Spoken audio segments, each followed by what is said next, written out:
flexibility, the ability for institutions to have practitioners talk about what went wrong so that they can analyze it and learn from it so that it doesn't happen again. AdvoKAYte, holding healthcare accountable. This podcast is my way of sharing what I've learned about the mistakes, the cover-ups, and the ways we can all protect ourselves. We're all in this together. Hello, everyone, and welcome to another episode of AdvoKAYte, holding healthcare accountable. Today, I'm thrilled to have as my guest Dr. Brijen Shah. Dr. Shah is a practicing gastroenterologist and a physician leader in the Mount Sinai Health System. Today, we're going to be talking about hospital governance of physicians.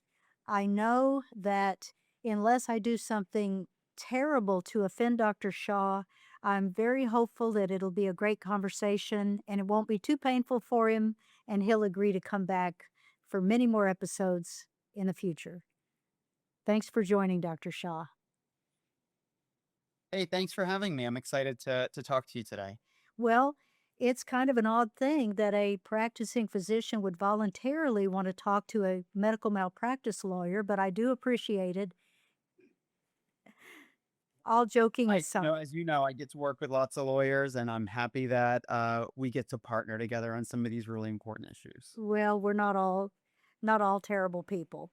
Um, so, Dr. Shaw, let's talk a little bit about sort of a day in the life of you, seeing patients and also working so closely with um, hospital governance, peer review, leadership, and ultimately making healthcare safer for patients. Yeah, so I'm a board certified gastroenterologist and geriatrician. So I do see patients both in the office and for routine GI procedures like endoscopy and colonoscopy. Most of my practice is older adults, and I have loved caring for them and learned a lot from them. And related to this, I've also heard about their interactions with the healthcare system and how, as vulnerable older adults, they have experienced not great care and been hurt by the system as well. When I'm not seeing patients, I work with a lot of our trainees. I work with them on quality and patient safety education.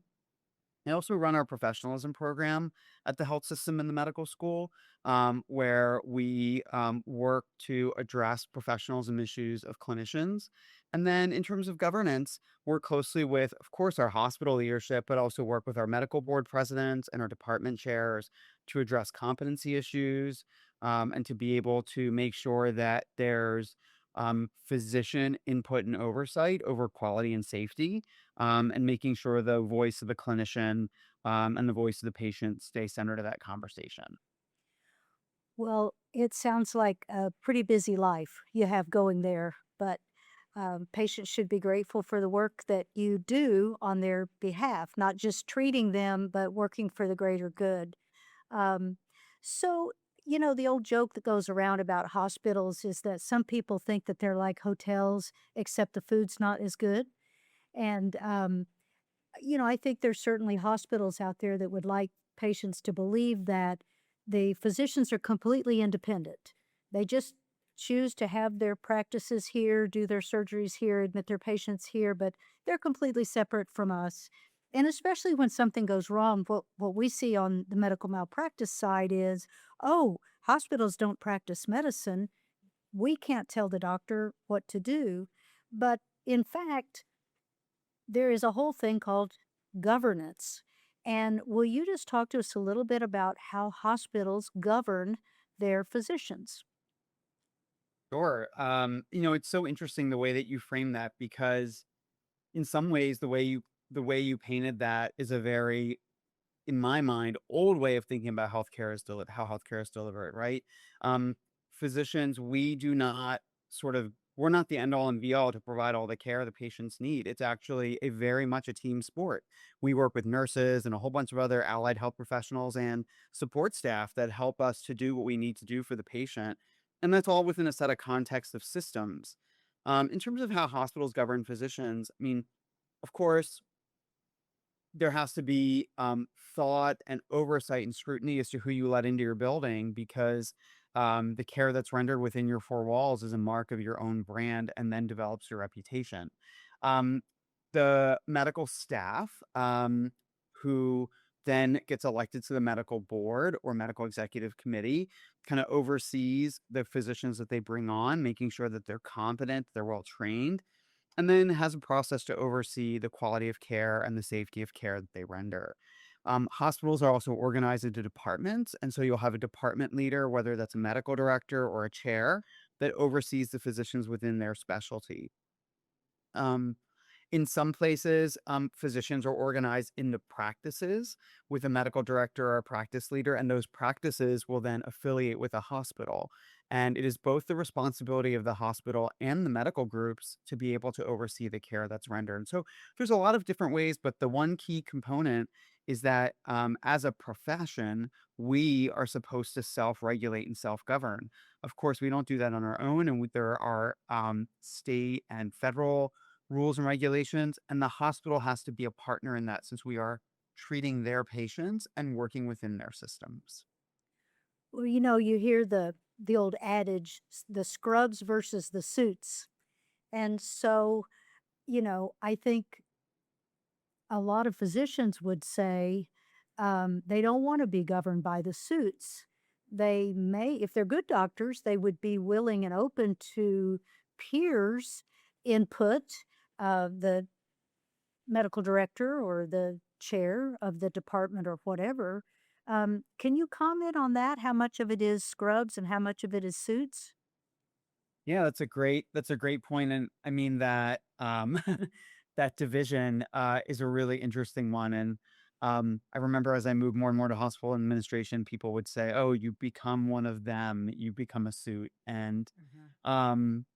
I do defend myself and I say I do both, but I'm a practicing physician, and I think that I'm very fortunate to work in an organization where it still prides themselves and really tries to live true to having physician leadership, either overseeing aspects of the care or partnering with a non-clinical dyad partner to oversee things.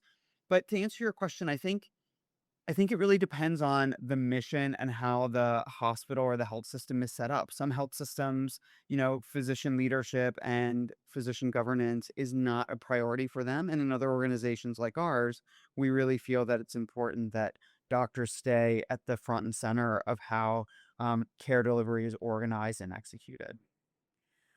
Well, in my line of work, I see the friction, um, and often there is friction from my perspective, again, between the scrubs and the suits or whatever. And that sometimes when the scrubs want to regulate themselves, call out a physician who is hurting patients or needs a proctor or some re-education or limitation of privileges or whatever, then the suits who are responsible for the profits overrule the scrubs. Have you ever seen that kind of situation? Yes. I think I have seen it, and you see it in a variety of different specialties. So I don't want to call out any one specialty in particular, but I think that this happens often in clinical areas where there aren't many of that type of doctor, and the community has a great need for them. Right? We don't make lots and lots of cardiothoracic surgeons or neurosurgeons, and communities need those kinds of doctors in order to care for the conditions that people have in the community. So, you also see it when you've got very high volume or high profit margin physicians who have big practices, and the things that they're doing generate a lot of profit and therefore business for the hospital. Um, so that tension 100% exists, and I've seen different organizations navigate it in very different ways. Um, but I think there's also a fear of I just can't possibly lose this person. And it's better to deal with what we've got, even if it's far from perfect, versus trying to go without for a period of time. Yeah. And do you see that the same set of facts could have a different outcome depending upon the culture? of the hospital ownership, and the ownership itself, you know, whether it is perhaps a private equity owned facility or part of a huge corporate conglomerate. Have you seen that? Yeah, I mean, I certainly, I've experienced mostly not-for-profit academic type of places. And I think what's interesting about that setup is in that setup, one, you do have an obligation and a responsibility to the community, right? So there is some community pressure and community engagement around what is happening in the facility.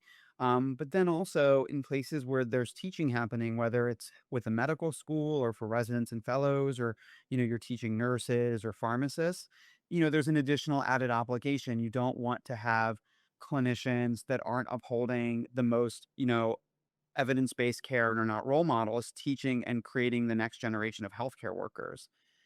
I Exactly. don't have experience with working in for-profit institutions. I've certainly have colleagues who have, and I've talked to them. I've read things about them, and I think their pressures are slightly different. There's less maybe of a community engagement or involvement. And of course, they have to be beholden to bottom line and to shareholders. Yeah. Um, I think that whether it's one situation or the other, at the end of the day, it's a little bit of what are your core values of your institution, and are things like safety and integrity um, really like are they your core values, and do you do things, you have behaviors to uphold them? Yes. Is it a poster in the break room or is it an actual real core value? Right. Do Right. we live our values, or are they just a really nice slogan that we talk about at orientation? Yes. I'm always tickled when I have an occasion to roam the hospital floors. I'd be like, well, these posters are just so lovely. Too bad they have nothing to do with the quality of the care at this facility, um, I but well, let's talk about. I thought it was so interesting what you said about with teaching hospitals that there's a second layer of that, which is there's evidence based guidelines. And if they're not following those, are they also teaching the next generation of doctors the wrong way? Um, and so let's just talk about residency programs a little bit. Um, as I understand it, the ACGME um, is supposed to ensure that residency programs are competent to train residents and that the ultimate job of a residency program is to only graduate residents who are sane, free from addiction, um, and are able to pass a board certification exam in their specialty area. Um,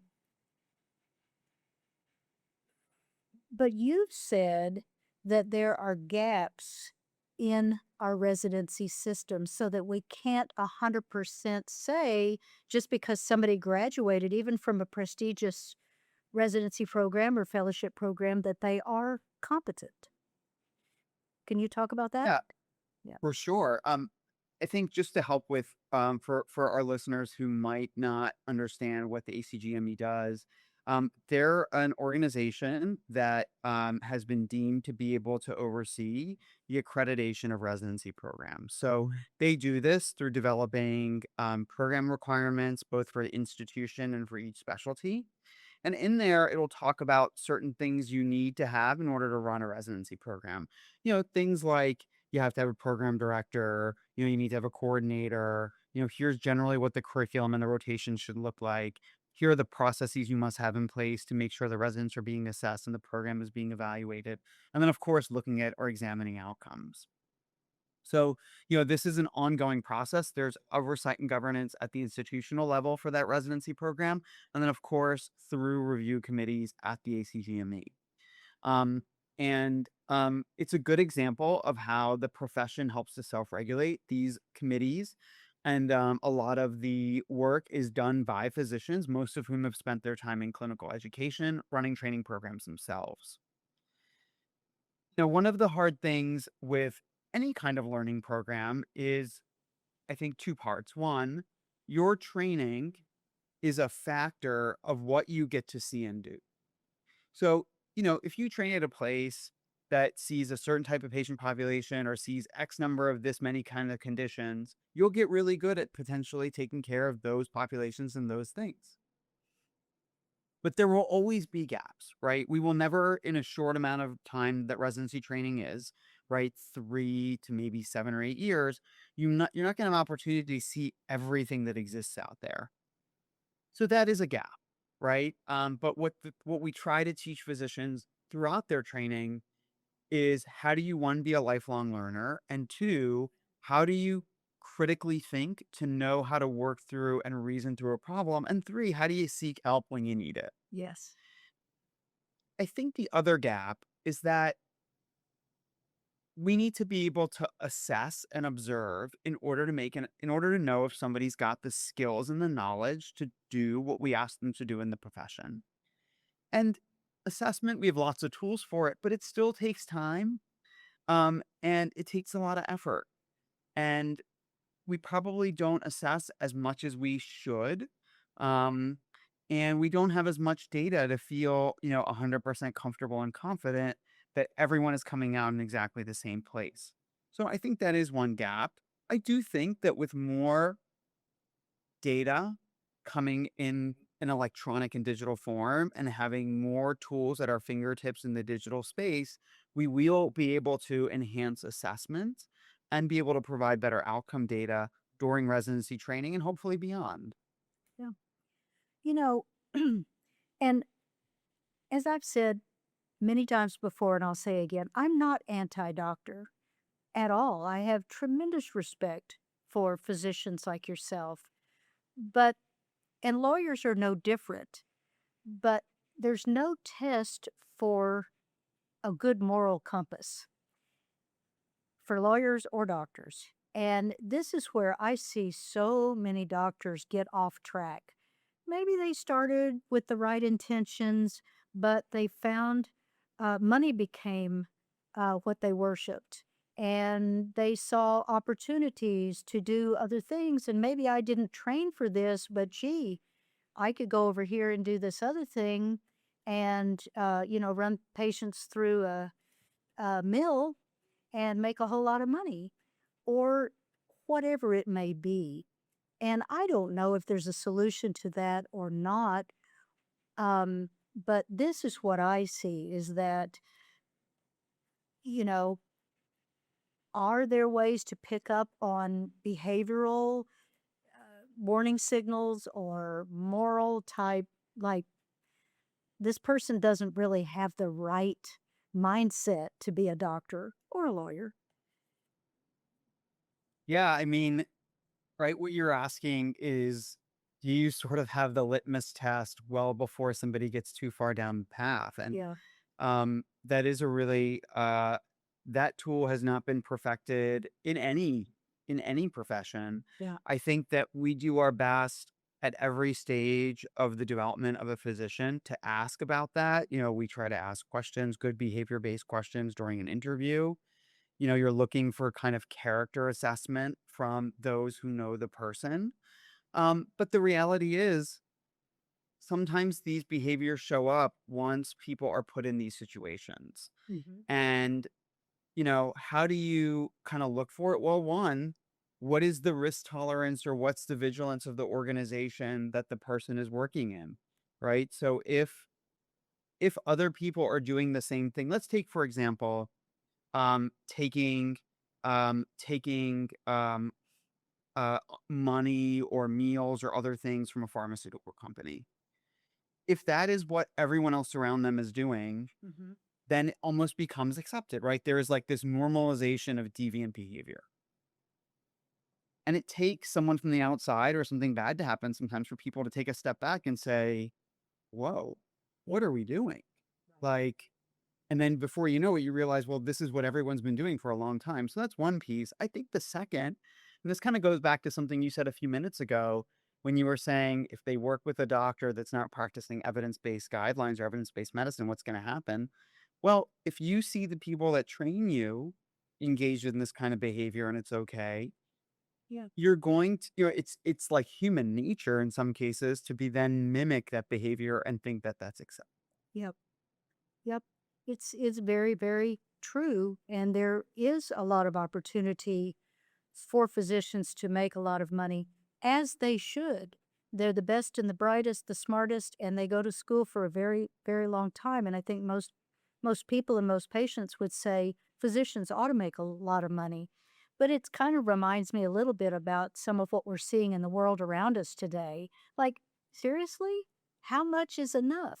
But there's temptations for doctors to say, well, I can become an entrepreneurial physician, and then along the way, the patients become widgets on a factory line and ways to make money, and they forget why they went it hopefully why they went into medicine to begin with.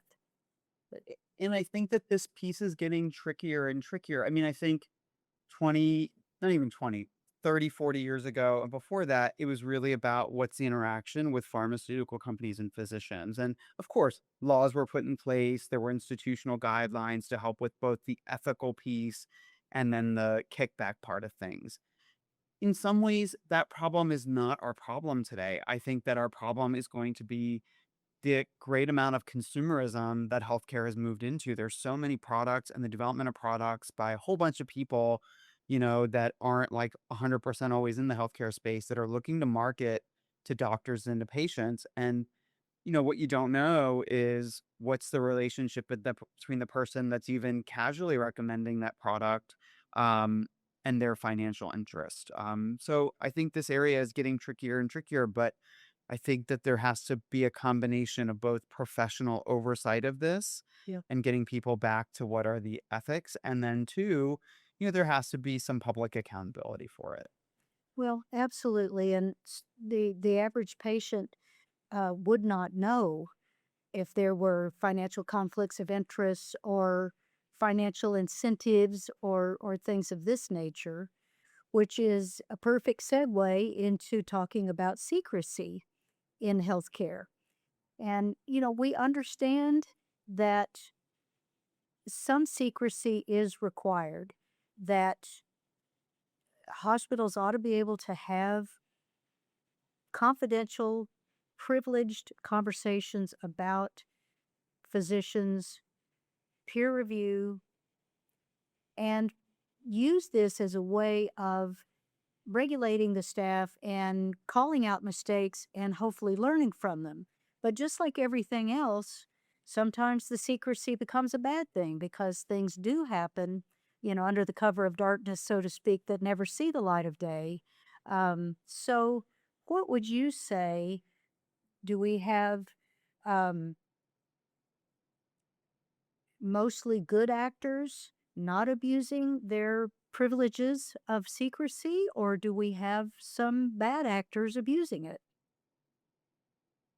A really good question. And the way that you framed it is great. I mean, it reminds me in quality improvement, we talk about what are our outcome measures, what are our process measures. But anytime you make an improvement or you do something to a system, there's going to be a change that you may or may not anticipate, which is the balance measure.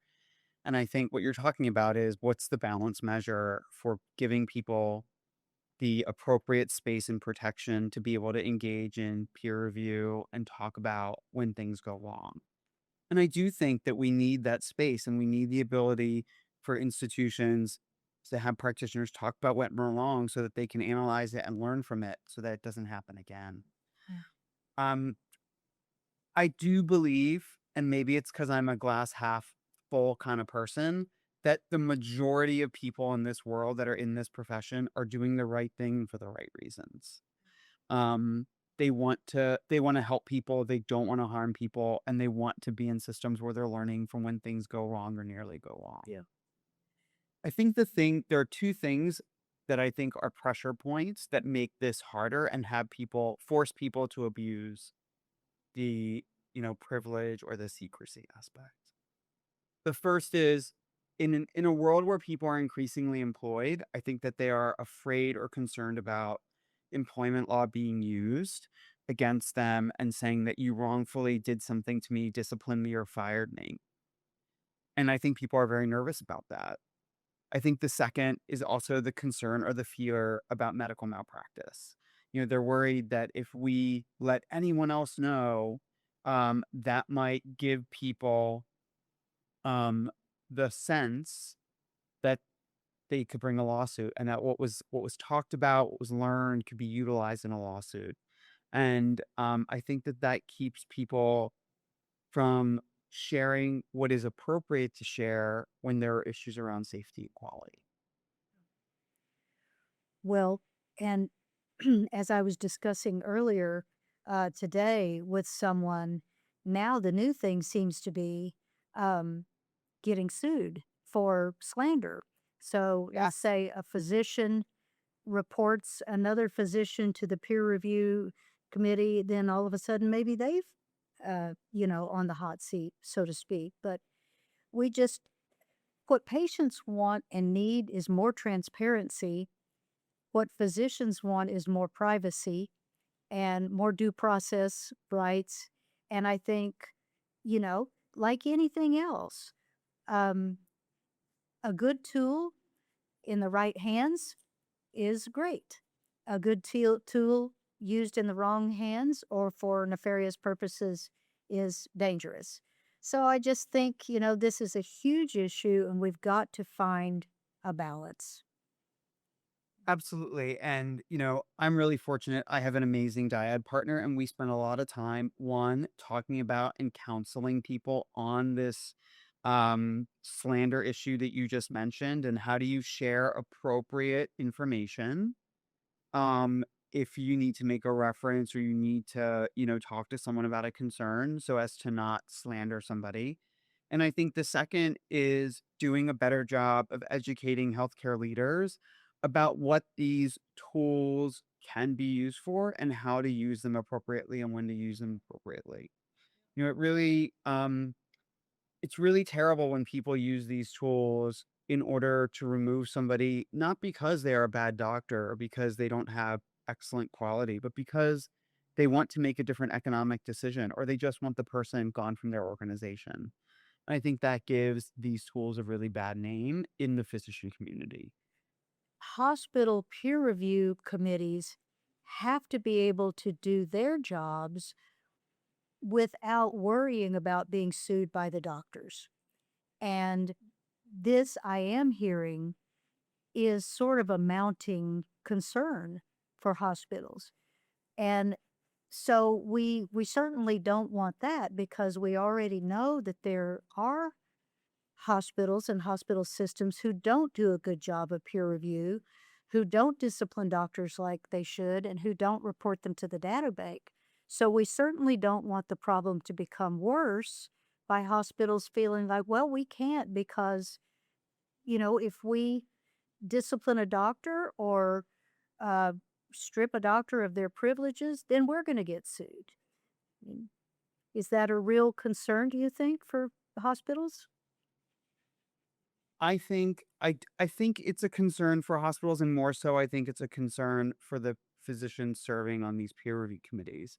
Mhm. And I think one opportunity that we have is to help people to understand the value of the role they're providing in this case, and to let them know that the institutions have their back, right? You are doing this on behalf of the patients, Yes. for the profession. And I think that would go a long way in terms of making people feel more comfortable. I think the other piece is also making sure that we're creating the space for people to declare their conflicts of interest and making sure that we're appropriately managing their conflicts of interest. Yes. Well, 100% agree with you. Dr. Shaw, you have been so gracious with your time. We know time is limited for someone like you, and you've been so gracious to join us today. You've been kind enough to agree to come back and discuss some very interesting research you're involved with, which I can't wait to talk to you about this. So, stay tuned for the next episode with Dr. Shaw, where we're going to talk about the correlation between physician behavior, physician complaints, and whether they're a safe physician. So, you know, patients talk all the time about a physician, oh, he or she had a horrible bedside manner, but I heard they were a great surgeon. Or, conversely, that was just that she was the sweetest thing in the whole wide world, but not a good doctor. And you've done some really fascinating research about this. So, will you come back and join us for another episode? Absolutely, Kay. It's been a pleasure talking to you, and I hope that your listeners found some new ideas in this space within healthcare quality and safety. Well, thank you again so much, and we'll see you the next time. Thanks. Take care. Thank you.